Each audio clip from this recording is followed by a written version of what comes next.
It's just clockwise till you find a bureau. Between us, you should drive.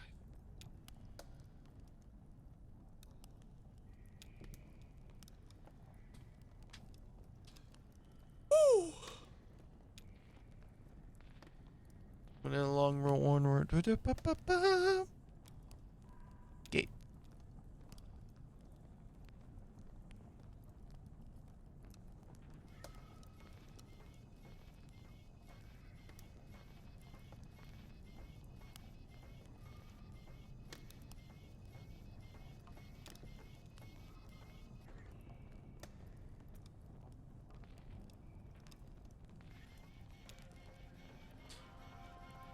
Stop.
Thanks for waiting, Blue.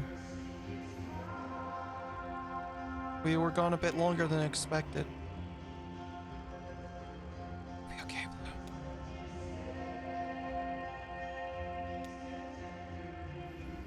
What happened up there?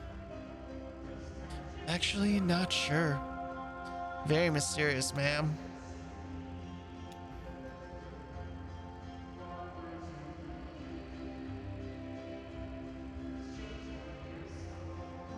You ready to leave?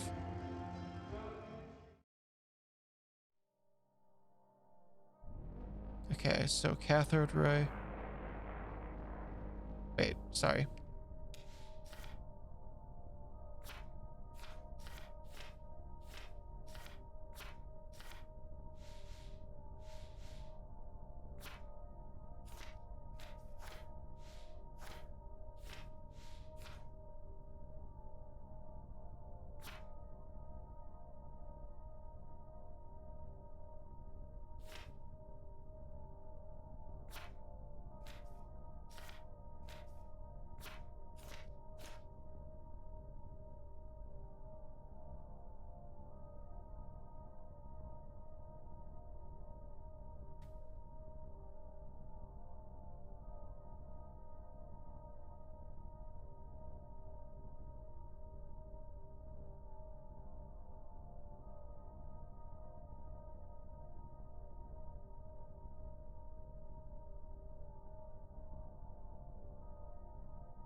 I'm too scared to do this live on stream.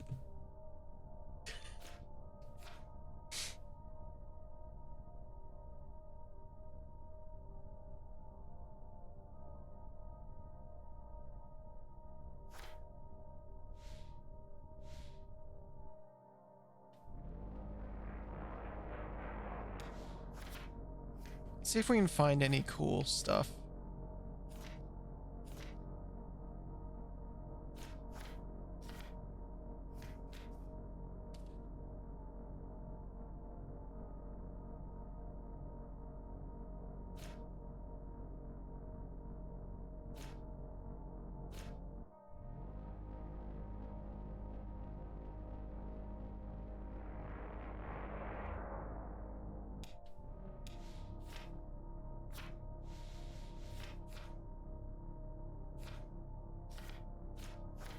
Nope.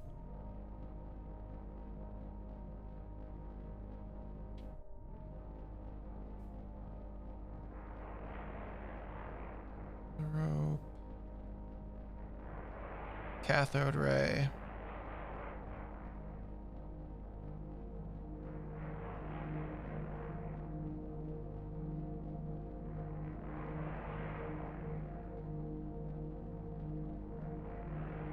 It's got a bicycle.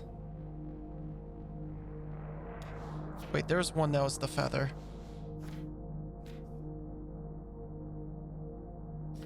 Pause for a moment to consider the cave walls. Reverse direction.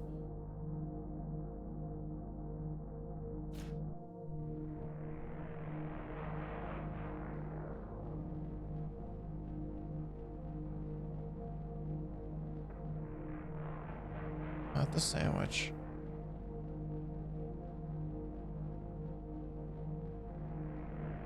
No.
I don't know.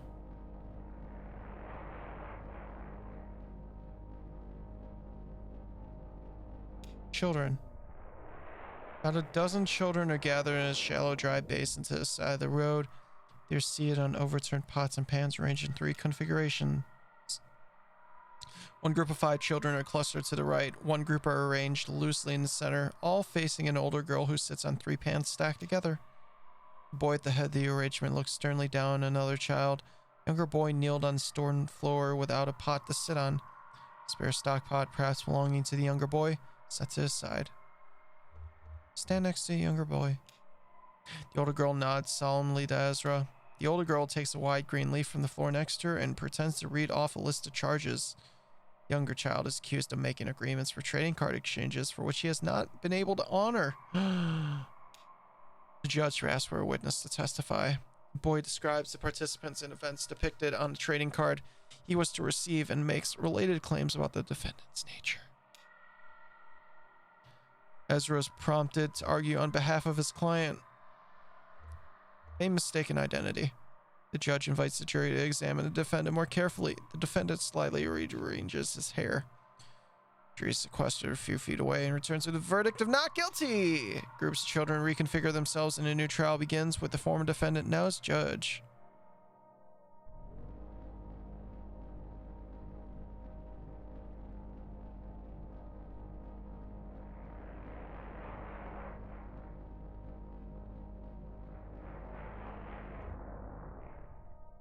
Let's just go to the lantern, I think.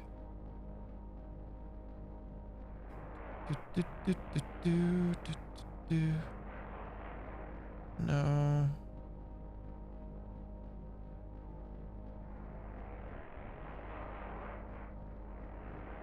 Cathode ray.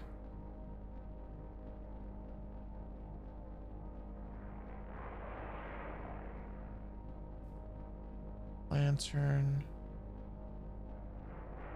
Rope. Let's just try the rope. Cat carrier. Let's just reverse right on up. It's rope. We'll just go rope again.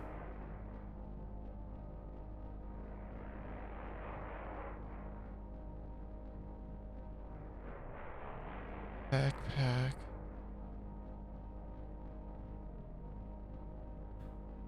How the fuck?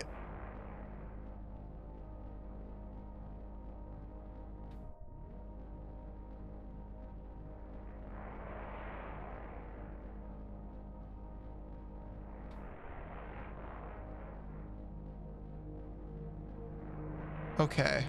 I wasn't turning right. Sprocket. Anchor. Bicycle.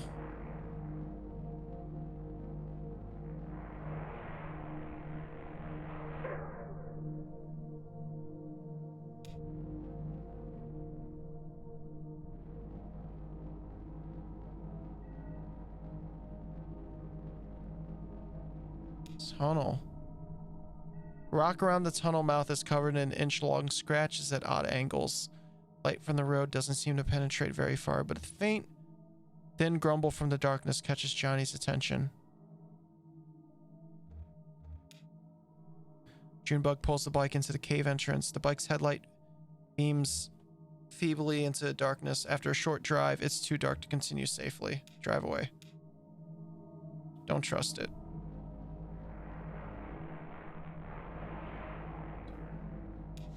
Oh, those were the river tunnels.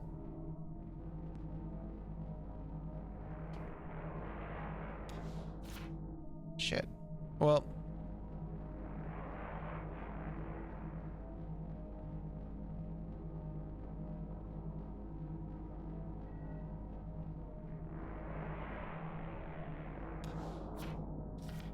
Okay, I'm at the Talon.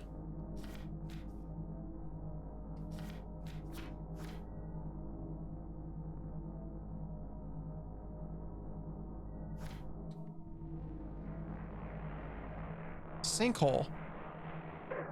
Several hundred feet above the road, a hole torn in a cave wall is leaked, leaking sand and dirt, a few pieces and metal debris.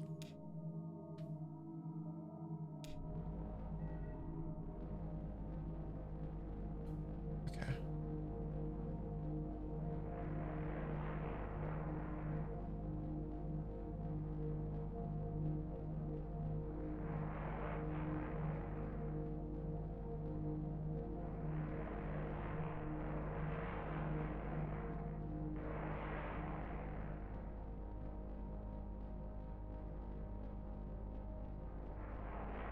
Oh my god, I'm losing my mind.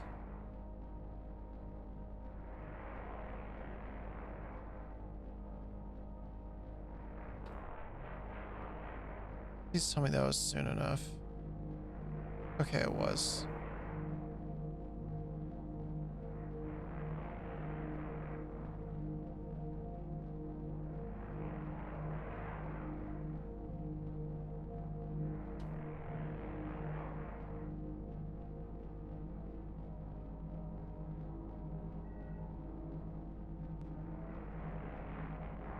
Birdhouse.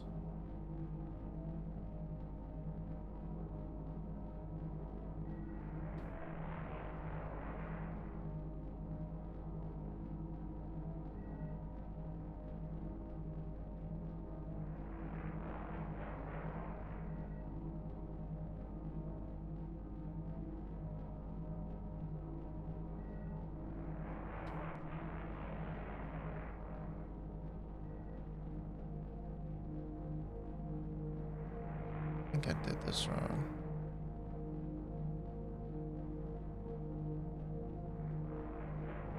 Just keep going, I guess.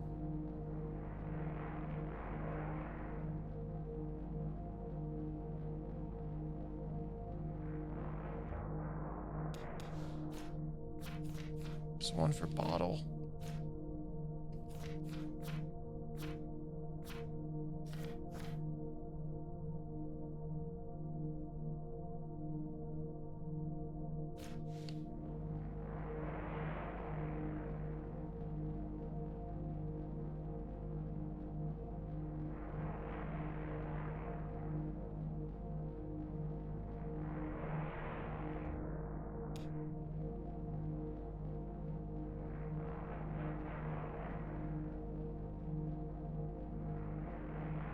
I don't think I did it at the right time.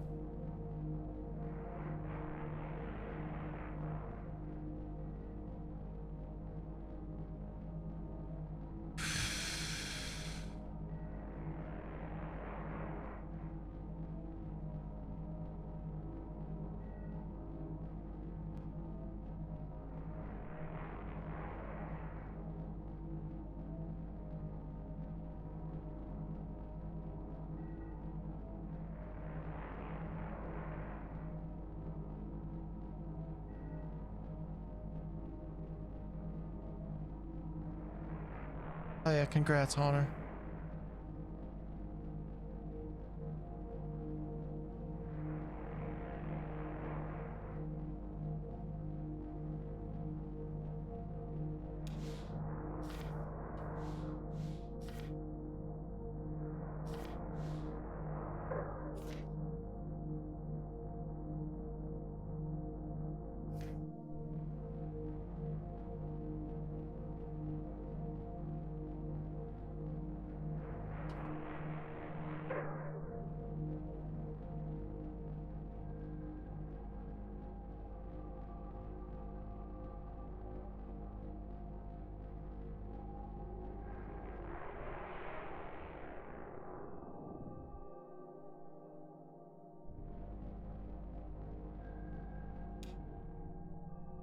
The cave wall is uncommonly flat here. A tall ladder leans against the wall. At the top, a small figure taps away at something. Junebug pulls in the bike next to the ladder. The woman at the top of the ladder seems unperturbed, focused on her work. Switch the telescopic lens. She has a pile of small, brightly painted clay tiles next to her on the ladder. She sticks each one to the wall with some kind of mortar on glue. Inspects it, then taps gently at its edges with a small hammer until it is fixed in place. She's only a few dozen tiles along, too early to guess what kind of image might be taking shape. This recording can go in the art and artist drawer.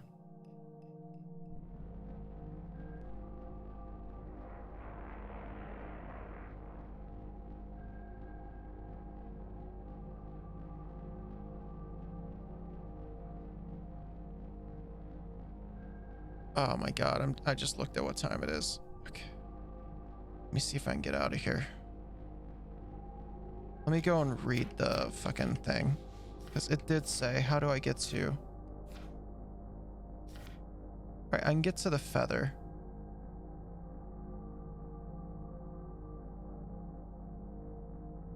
Find the feather and again turn around. Got it. Okay, we're back.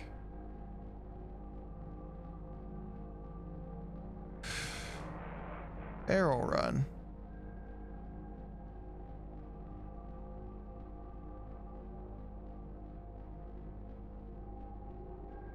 Okay, so go this way.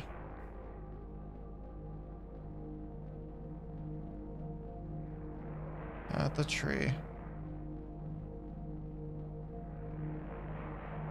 Yeah, I think I'm finally understanding what's happening here.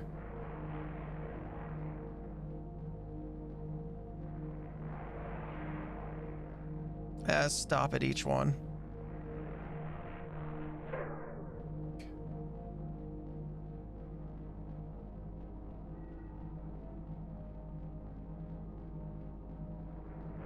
Which means I didn't stop at the birdhouse the last time. Turn around.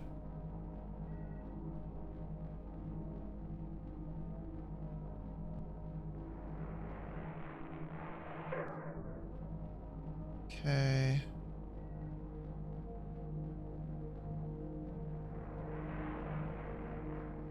What the fuck?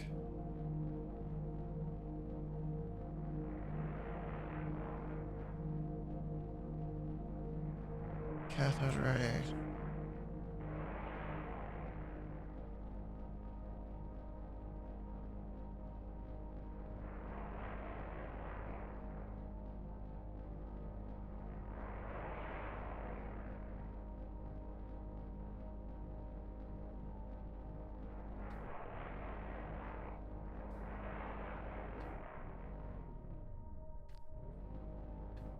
Wait.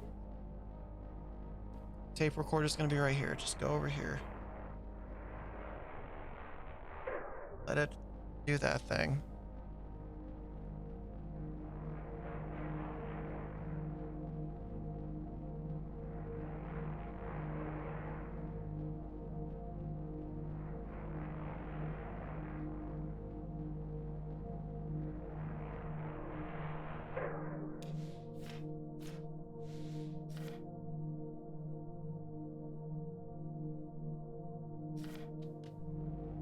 Got it, got it, got it, got it, got it.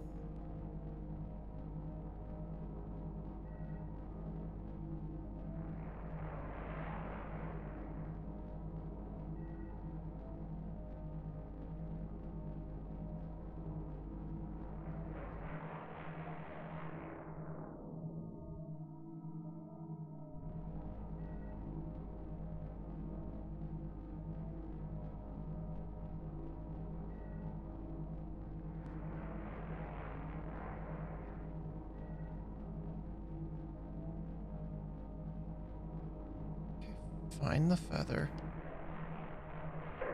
And again, turn around.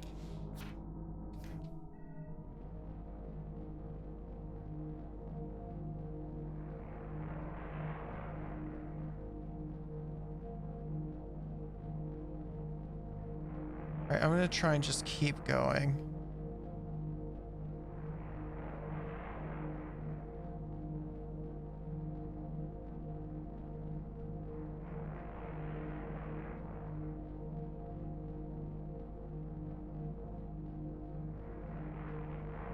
TV. Say note. Yeah, seems all a bit familiar. I think the next loop is when...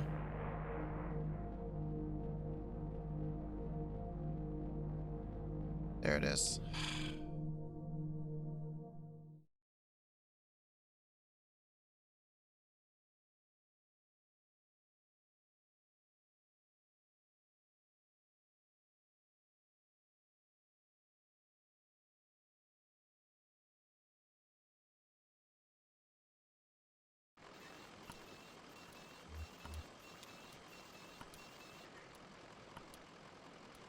Hey, you see that cat over there?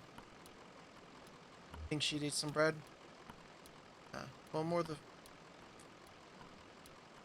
Nah, well, maybe more for you then, Blue.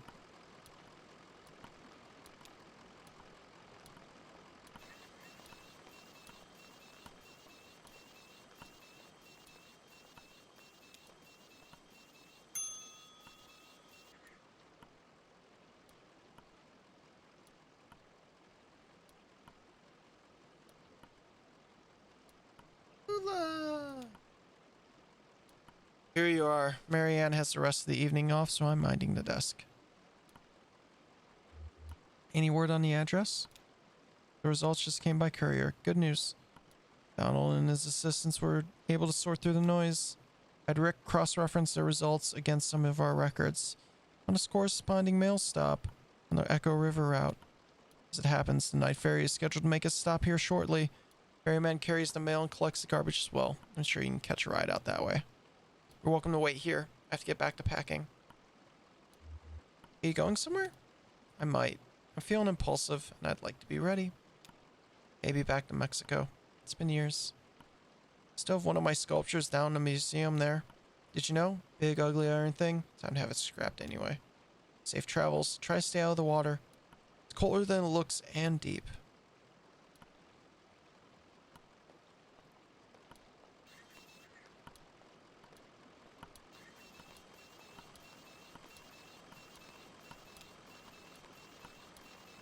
How long do we have to wait?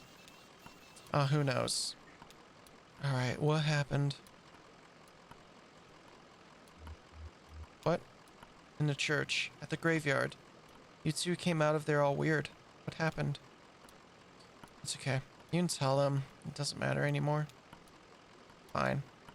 So we were in that graveyard.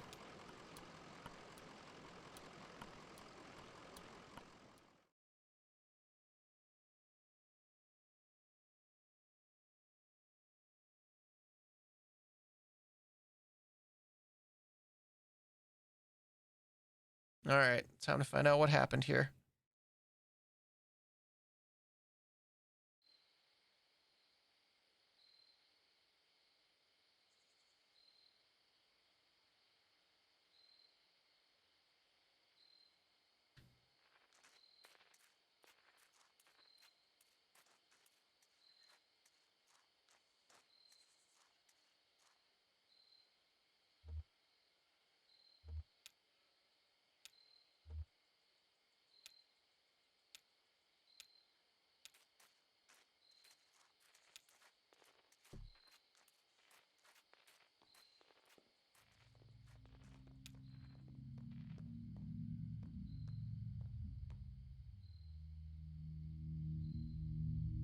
I don't know what I expected. The strangers, he kept saying. Kind of vague already, isn't it? Donald's a stranger. Hell, you and I are practically strangers. Listen, earlier in the mine, I don't want to talk about it, but... What'd you find down there? when I saw Weaver. She was on TV. Was testing a pretty simple tube repair, flipping through channels to check the saturation. She was just there. It's kind of horrible. I mean, I told you she disappeared? Suddenly? Ran away, but we thought... What's she doing on TV? That's the part that I can't... I'd flipped past that channel a dozen times before in my tests. It's one of those public access things. Some old lady reading poetry. And then the next time I flipped to channel 2, Beaver. Burned in my vision now. She's standing in a room. Walls are a blank kind of gray. There's tape on the walls like markings and desks. Classroom maybe? Camera's in the corner so it's a sort of 45-degree angle into the room. There's Weaver right in the center of the picture. Stop turning the dial. Oh. I stopped breathing. Eventually she spoke. There was no real sound, just this awful hum. I read the closed captions. She said to go to the mind.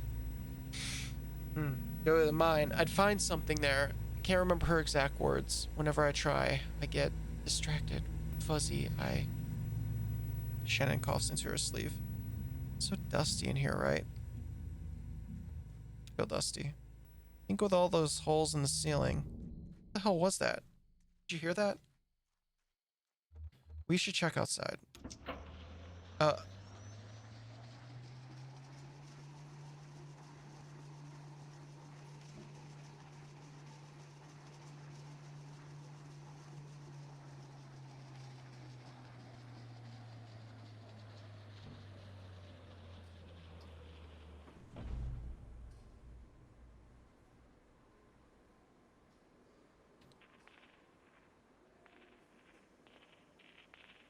Who the fuck is this and why am I controlling him?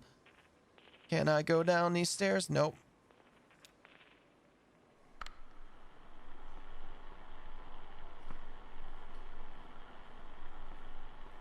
Stranger activates the tape player slung on his shoulder.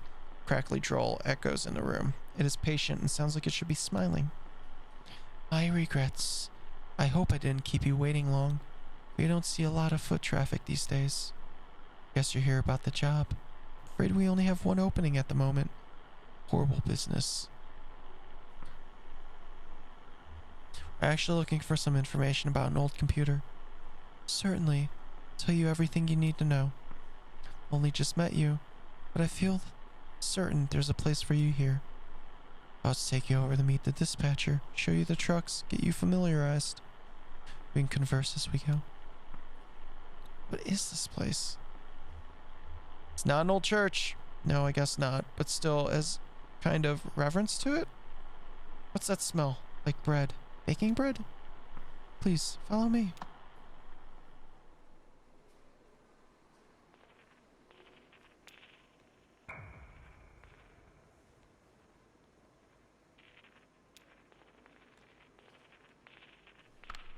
I have to ask you to step in here a moment.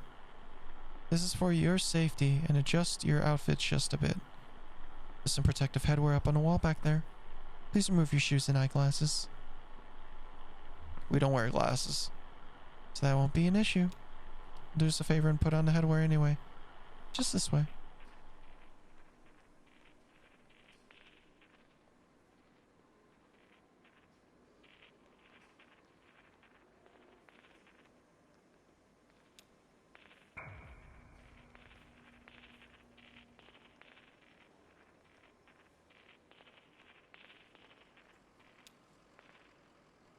Wow, check this stuff out. Must be decades old, but it's in perfect condition.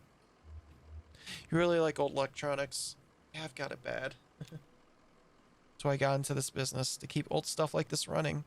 Seems like such a shame to let it just fall into ruin, you know? Like that computer back in the cave. Xanadu. Decades of engineering, thousands of years of mathematics and philosophy. All petrified in a living stone. Did you just let that fall apart?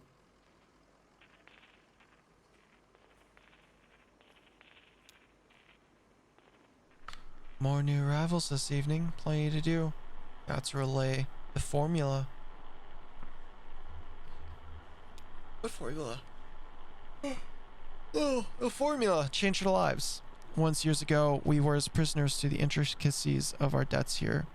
We'd have to account for everything on paper, compounding interest by hand, reassessing amortization, and leverage asset distributions according to nightly merit decay. Checking something real quick.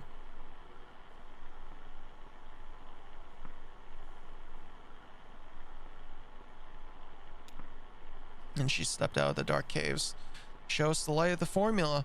She had a brilliant grasp of mathematics and a saint-like way of speaking right through the numbers. Hey, Froggy.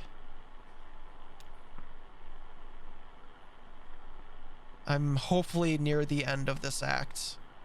And we'll be wrapping up. Daily numbers into the formula, run it all through the adding machine. We occasionally suffer some surplus drift, but she instructed us on all the necessary adjustments. Ugh. It was devastating to see our revered mathematician go, but she was needed elsewhere. Her legacy abides. What job are they working? I don't know that it's been settled just yet. You see, sometimes we take on newcomers already in debt to the distillery. One of the foremen will find something for them to do, chip away at their sum until it's all settled. That's what I'm doing here, chip away. That's what we're all doing.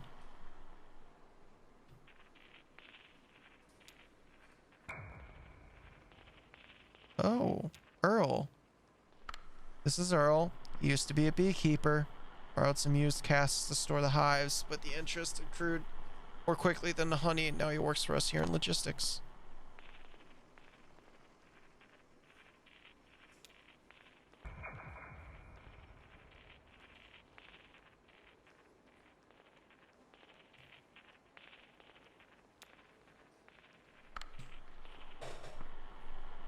Here's the fleet.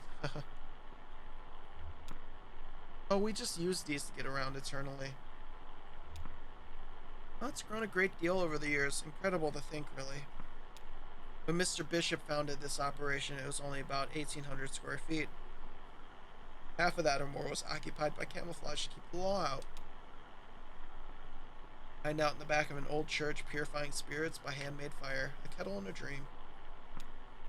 So trucks are just east a ways in shipping. You can become acquainted with the dispatcher there. Give me a tap on the shoulder if you see something that catches your eye. Always happy to show off the facility's sublime machinery.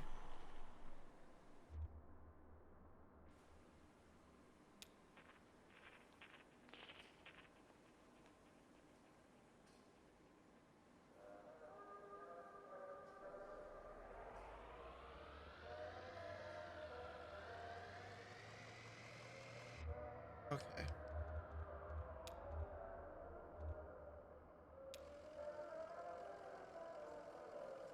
My thing is, I don't know where, if I stopped here,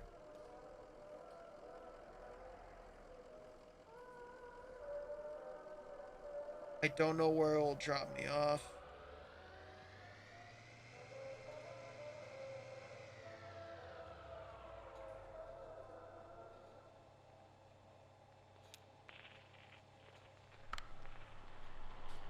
Here it is. Now, I have to ask, as a matter of course, what kind of experience do you have driving trucks?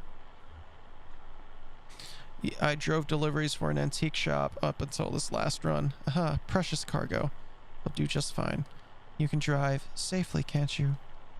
I haven't any doubt now. It's only after what happened with Miguel this evening. Well, the dust is still clearing, of course. Perhaps he closed his eyes a moment or simply hit a curve too devilish.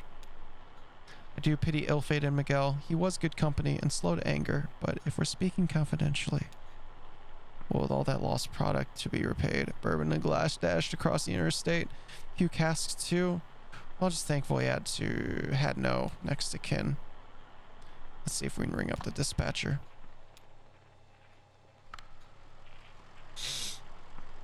1020 on that load. Come back. Up in the Hummingbird Cave, 1012, City Kitty. This is a good time, dispatch. We may have found Miguel's replacement. Thought you might like to get acquainted. 10-9 coming in. Introduce yourself. Pleased to meet you. Tell dispatch something impressive about yourself. They're very well regarded here. You folks know anything about a moldy old computer? 99 wheel holder, gotta pay the water bill. So. Certain they'll call back before long. Let's take a look around the truck, eh? God damn. Control the wipers with this knob here. Seem to have decent torque to them, eh? Can't say how they'd fare in an ice storm, but we must never delay a shipment. Better to assume the risk.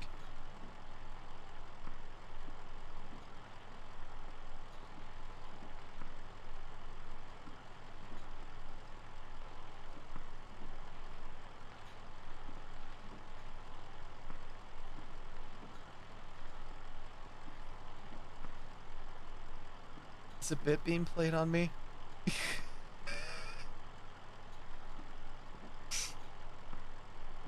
Oh my god. Is this a bit?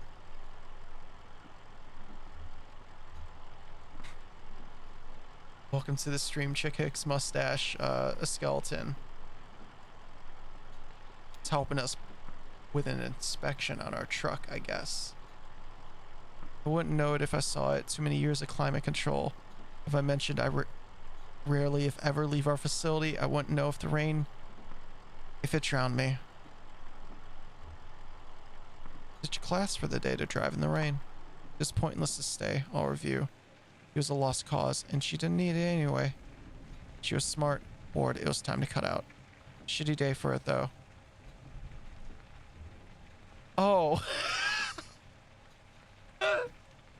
Oh, man. One of my friends did a bit because we recently watched the Cars series on their Discord. And so they gifted subs to not only you, but Lightning McQueen Stand 420. They went to see a movie, they went to a bar.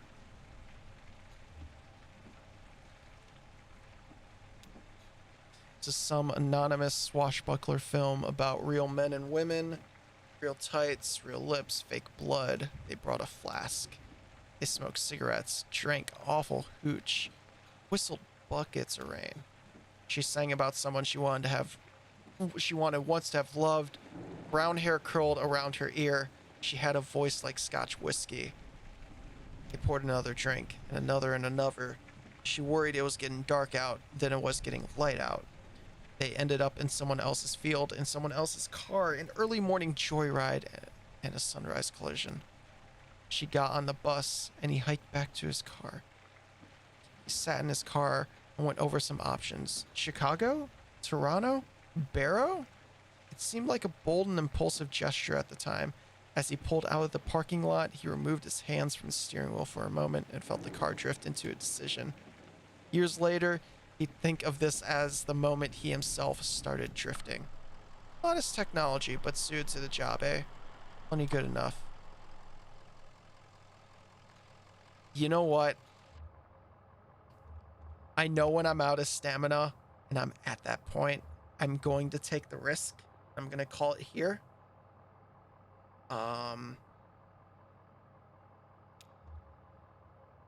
And I really, really hope it doesn't start me somewhere super far back. I might check the game before I stream tomorrow. And if they put me super far back, I'll just catch myself up. Because I'm tired. Thank you everyone who came out to watch. It's been super fun. We'll be back at this at 2 p.m. Eastern tomorrow. More Kentucky Route Zero, since we did Monster Hunter Monday on Monday. Again, thank y'all so much for coming out. Let me see if we have anybody to raid. I think I have an idea.